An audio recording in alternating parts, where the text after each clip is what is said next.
High to all, నేను internet series present అనేది తీస్తున్నా కదా, దానికి చాలా బ్యాడ్ కామెంట్స్ వస్తున్నాయి.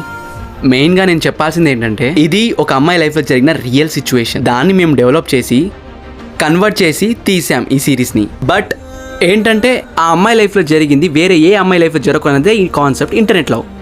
అండ్ ప్రతి అమ్మాయి ప్రతి అబ్బాయి కొంచెం ఏంటంటే వాళ్ళు రియల్గా వాళ్ళ లైఫ్లో చేస్తారేమో, అందుకే ఇలా ఓవర్ ఎగ్జైట్ అయ్యి కామెంట్ పెడుతున్నారు కింద. సో వీడియో కాల్లో చూపించడం, ఈ క్వశ్చన్ అడగడం, బట్టలు తీసి వీడియో కాల్ చేయని చెప్పడం, ఇవన్నీ మీకు నెగిటివ్ అనిపిస్తుంది. బట్ మీ లైఫ్లో ఎవరి లైఫ్లో జరగలేదా చెప్పండి. అండ్ చాలామంది అబ్బాయిలు కామెంట్ చేస్తున్నారు, చీ కంటెంట్ బాగాలేదు, నీకు యాక్టింగ్ రావట్లేదు ఏదో అని. అంటే ఈ వీడియో ఎలా అంటే, ఒక అమ్మాయి వీడియో కాల్ ఇలా చేసినప్పుడు ఆ అబ్బాయి ఏం చేస్తాడు, దానివల్ల వచ్చే పరిణామం ఏంటి, ఆ టైప్ కాన్సెప్ట్ ఇది. మీరు అది అర్థం చేసుకోకుండా అబ్బాయిలోకి అర్థం చేసుకోరు. అమ్మాయిలకి ఏమైంది, ప్రపంచంలో ఏ అబ్బాయి అయినా సరే ఒక అమ్మాయిని లవ్ చేసినప్పుడు ఇలా అడుగుతాడు, అది రియల్. నేను అలా కాదు మోత్వాన్ అంటే చూసేవాళ్ళు ఎవరు లేరు. అర్థమైందా?